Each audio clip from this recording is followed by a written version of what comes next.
Hello,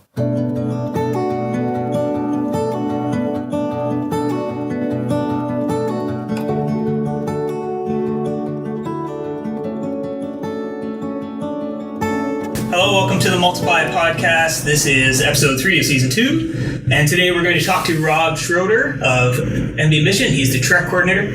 With Rob is Friesen, who's an office administrator and a program coordinator also for MBCM. I'm your host, Carson Sampson.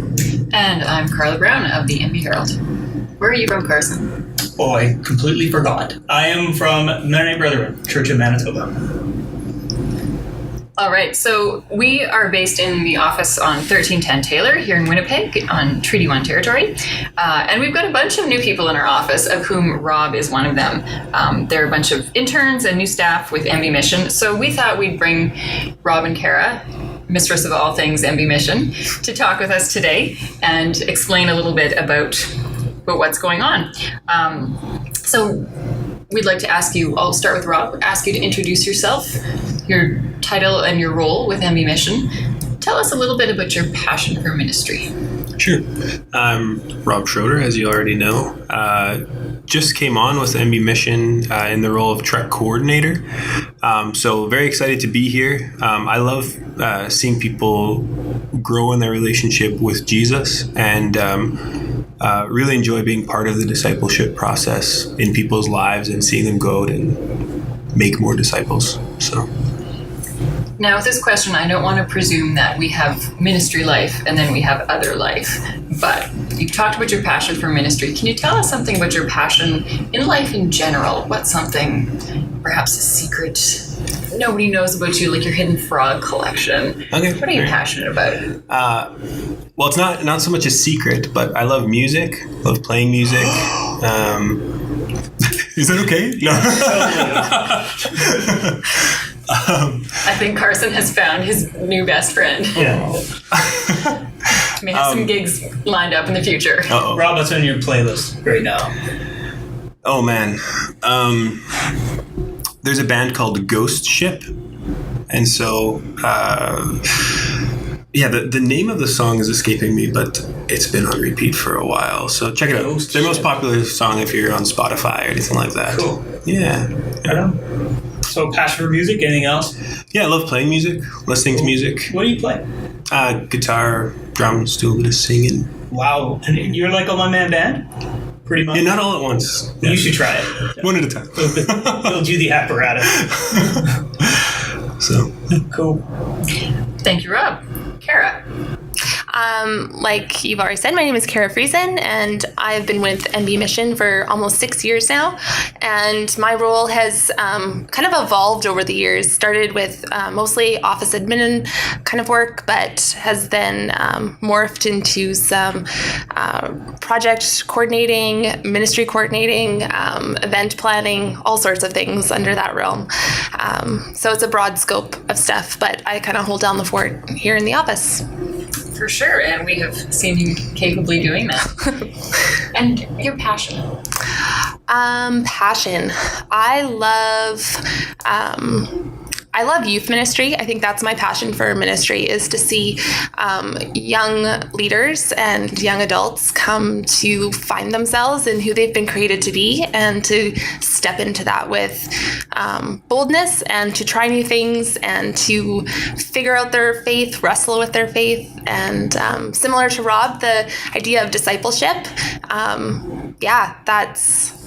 that's my passion. So to see people come alive in what they've been created to do. So Rob, can you tell us a bit about Trek? Give us the lowdown. What is it? Sure. All these letters, capital letters, MBCM's got a lot of letters and all these things. Is it anything to do with Star Trek? Is there any connection, overlap whatsoever with the SS Enterprise or USS Enterprise and Captain Luke Picard, Captain Kirk? Am I getting warm? Anything? A strong no. Exploring new realms. Ooh, there you go. Yes. There you go. No, doesn't have anything to do with Fair enough. Space exploration. Trek Central Canada is a 9-month discipleship making program run by MBCM here in Winnipeg. It's designed to help people discern their call to service in the kingdom of Jesus. It's a time of learning, growth, and adventure. It starts in Winnipeg with 2 months living in community. It's often a very transformational time for participants here in Winnipeg to build new relationships with each other and with God, as Jesus does important work in their hearts, equipping them with the tools and dependency necessary to do the work for which they're called. So it's 2 months of orientation and then 7 months of assignment. Assignments vary from overseas, local placements here in Canada, and the placements are normally with local missionaries in countries where they're going, or pastors in local churches. So far, no intergalactic placements whatsoever. No, Yeah. no, not yet. No. Maybe next year. Yeah. But don't hold me to it. Things to aspire to. There you go. We're exploring any option. Very good. Let's not kill that. I'm afraid you started it, Carson. Guilty as charged. Rob, can you tell us a bit about the who of Trek? Who are some of the people this year? Are they trekkers? Are they trekkies? Yeah, trekkers, I guess you could say. So we have 10 participants this year. We just finished up our orientation phase, and so they're now on assignment. We've got a team in the Middle East helping to run a peace conference and joining in that. We've got a team in Southeast Asia working with kids ministries in the local church. We have one participant in Panama working also there with local MB missionaries and the church, as well as a husband and wife team in Saskatoon. They're doing a chaplaincy, and she's working in the local church there as an administrator, and a participant working actually here in Winnipeg, downtown, with a local pastor, and he's also doing some work in northern Manitoba. So, can we press in a little bit to what you said about those who went to the Middle East? I know that this is sensitive stuff, and there's a lot of things that can't be written about it. I'm wondering if we tread carefully with our word use, if we could talk about it a little bit.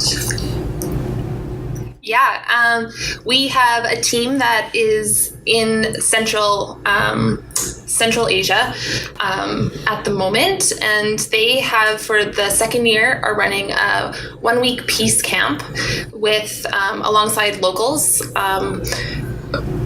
From, I think there's 3 different countries present. And so they're exploring topics like reconciliation, forgiveness, what does peace actually look like? And then the idea is that these participants will go to their home locations and hopefully start up chapters of peacemakers. Okay, so would it be fair to say that if people are watching MB Mission social media or social media in general, and they're seeing stuff about peace programs that seems kind of vague, this may be the reason? This is about the safety of the workers. It is we very can't much say too much. Exactly. It is very much about the safety of our workers, and we don't want to wreck their ability to be in those countries. And so, we just are very sensitive when it comes to disclosing locations and the names of certain programs. Yes. So, but we want to encourage our churches to know that we are there and doing things. Yeah, building and peace. if a church is interested in having some of our staff come and share in their churches, as long as anything's not recorded, we can definitely come and do so and give more in-depth summary of what's going on exactly, and in the countries. We can then name them. All right, so there's exciting work going on, but it kind of takes face-to-face conversations to hear the stories. Absolutely. So all you listeners, if you want to learn more, you've got to pick up the phone and make these things happen in real life. Yeah. Great. So what age are the Trekkies participants? Who can be a Trekkie? Right. Well, the minimum age is 20, unless you've got some post-secondary education, in which case there would be some... The idea is that there would be someone with an undergrad degree already, someone who's in the place of discerning long-term ministry vocationally. So this is a next step kind of program. Absolutely. And then what's the next step when Trek ends? What are you preparing them for? Well, it's definitely in preparation for long-term service, either in a church or on the mission field. So, and it's a time of people really coming to discern. Like our participants oftentimes are coming to discern what's next. And so we try to help them do that. All right. Thanks very much, Rob. So another set of letters we have seen floating around from MB Mission is DOM, Discipleship on Mission. You're giving me looks that say I'm getting it wrong. No, it's all good. Yeah. All right. So this is a new program that hasn't been widely known of, I think, in our churches. So who can tell me a bit about what is Discipleship on Mission? When did it start? Where did it come from? Who's doing it? Yeah, it started, we just finished our first year. We're getting ready for our second year. It is a gap year program for students right out of high school looking for an adventure kind of year. It's broken up into 2 semesters. So the first semester is spent in Canada looking having various orientations to ministries and some social justice pieces, traveling around in Saskatchewan, Manitoba. Places. I know. Manitoba and Ontario as well. And so learning from different inner city ministries as well as within the local churches. And then after Christmas, the teams go to Thailand for 3 months where they are working alongside some of our long-term workers out there. So when you mention Saskatchewan and gap year program and discipleship and learning, the first thing that comes to mind is, for me, is Bethany College. Do you intersect with the new Thrive program at Bethany, or is it? To my knowledge, we haven't yet. Whether or not that happens in the next year, that could be. But at this point, it has not. Okay, so you're just enjoying the grain fields in Saskatchewan. Exactly. All right. Yet another set of letters, Action. Mm-hmm. What's Action all about? Action is our 6-week discipleship program where we are looking at, for individuals ages 20 and above, looking at a summer of ministry. And so we start with 10 days of orientation on the front end in a small town in southern Manitoba called Gretna, Manitoba, followed by 4 weeks in country, and then 5-6 days of debrief at the end, where teams come back together and we share stories and see how God has been working in each of them, but also in the countries that they were visiting. So Gretna is not a large place. Gretna is not it's a population of 500. It's not a famous place. But it ended up being mentioned on the National a couple of weeks ago while you guys were there. And I think some participants in that Action orientation ended up being referred to as local teenagers. That's right. On the national news program. How did these participants end up making the news? It was a really neat experience, actually. Gretna is a border town, and so it's within 1 mile of the Canada-US border, which presents some unique opportunities. In the last 6 months, there has been some movement towards, a vacant seniors home in Gretna has been converted to a welcome center for those individuals coming across the border seeking asylum. And so the school that we stay at for our orientation, Mennonite Collegiate Institute, had suggested that we wander over to the Welcome Center and take in what they're doing and just get to know them a little bit. So our team leader, Lloyd Letkeman, wandered over there with another friend of ours, and they struck up some conversation, and we happened to be having our annual square dance that evening, and so Lloyd invited these new people to come and join us. So we ended up having 12 newcomers to join us in our square dance. Some who had only been in Canada for 2 hours, and here they were square dancing with a bunch of Mennonites in, what an introduction to Canada. So that just kind of sparked some relationships. We had an opportunity to share some stories back and forth, to hear a bit of who they are, for them to hear a bit about us, and we had a lot of laughter. So it was a really neat evening. But the next day, they invited us to play soccer with them. And so we had it was I think our one day where it was like 39 degrees outside, and our participants were playing soccer with a bunch of these newcomers. And yeah, so we've been able to have this ongoing relationship, and we're actually still in contact with them, trying to get them some household supplies for their stay in Winnipeg at the moment. Wow. So a total chance encounter has turned into some significant ongoing connection. Yeah, it was a really neat experience where the nations literally came together to dance. And it was this bizarre group of individuals dancing, trying to teach each other how to dance and messing up, but experiencing a whole lot of joy. And so it was a lot of fun. And just the privilege it was to hear some of their stories and to be invited into their stories a little bit was a huge honor and privilege on our part. And so I know each of our participants was really impacted by that, and we as staff were as well. So I have a question. Who is the better dancer, Kara or Rob? that's a very good question. I actually didn't get a chance to see Rob dance a whole lot. Yeah, nor did I see Kara dance, but It's kind of unfortunate because even if we were to have a dance-off here and now, it's an audio program. There'd just be really no way for anybody to make an objective decision. So we'll just leave it. We'll park it. That's a good idea. A question about action participants.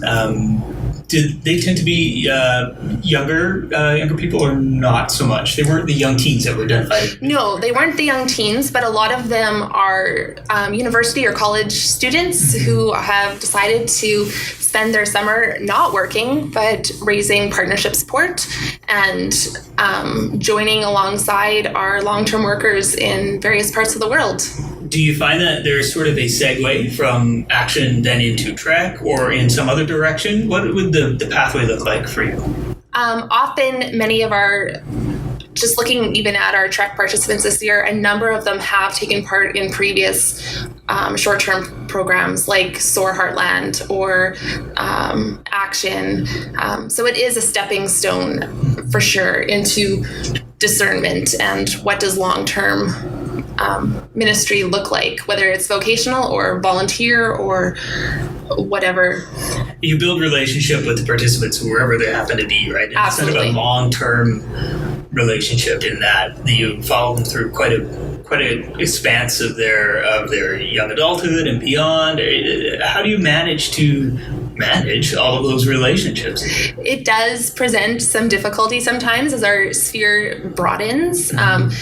Having more staff members has certainly helped in that regard to have the workload spread out a little bit more. But it has been a challenge, but we do have things like our family night. One of our coworkers organizes a family night that happens once a month for where alumni and those interested in just being a part of community can come together, sharing a potluck and getting a chance to pray for different things. So cool. Yeah, so we try to build in some other events to kind of foster that relationship. Like mud cafes are another example of. And what happens in a mud cafe? A mud cafe stands for Mission Under Discussion, and it's an evening that happens 3-4 times a year here in Winnipeg at CMU. And we usually have a speaker that is presenting some aspect of mission. What does it look like? Who's doing it?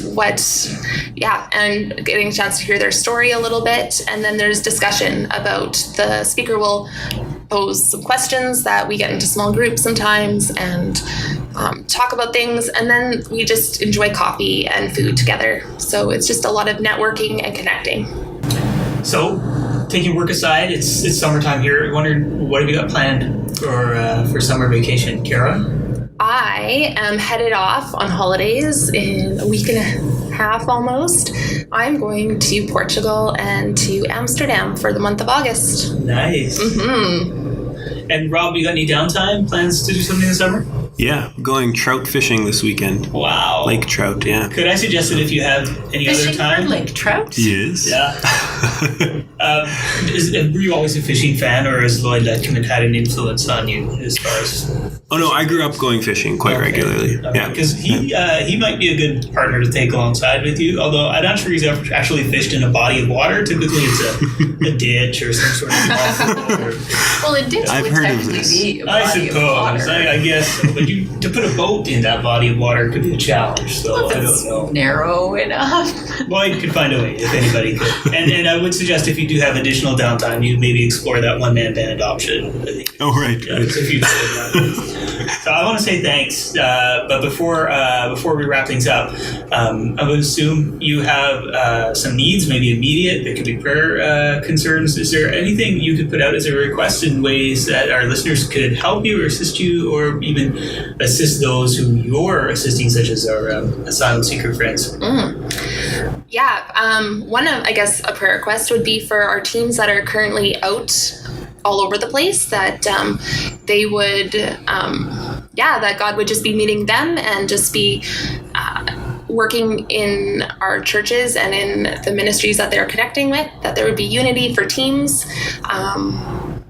And safety as well. There was a break-in that happened on one of the buses for one of our teams just yesterday or the day before. So some new passports are being issued, and so just prayer for peace of mind and for things to fall into place relatively quickly as they're moving around as of Sunday. So that's a big prayer request.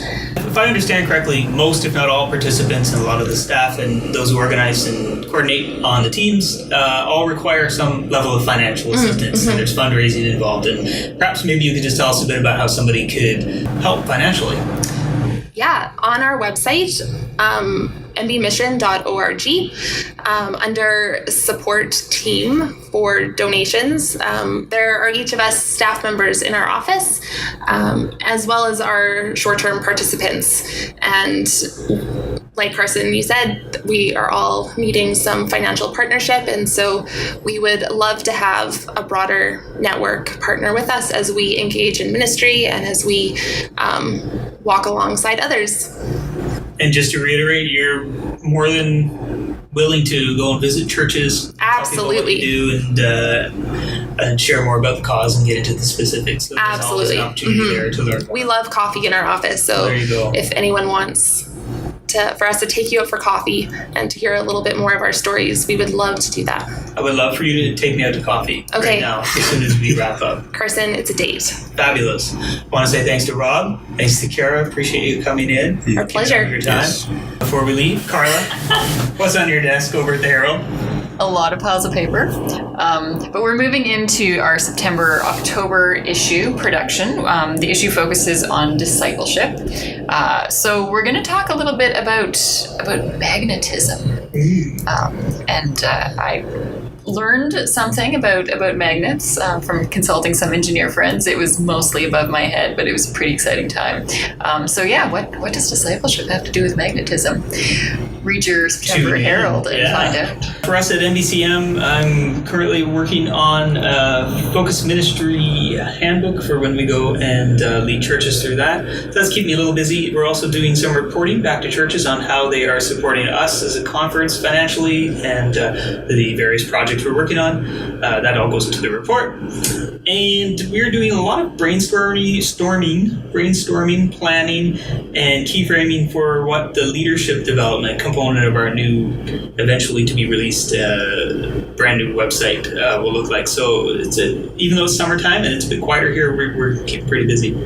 But that's it for July. The Multiply podcast is a partnership between MBCM, Mennonite Brethren Church in Manitoba, MB Herald, and MB Mission. We record on our office at Taylor Avenue in Winnipeg, Manitoba, Canada. Thanks again for listening. But you fill my ears with melodies as the sun breaks the night. The sun breaks the night.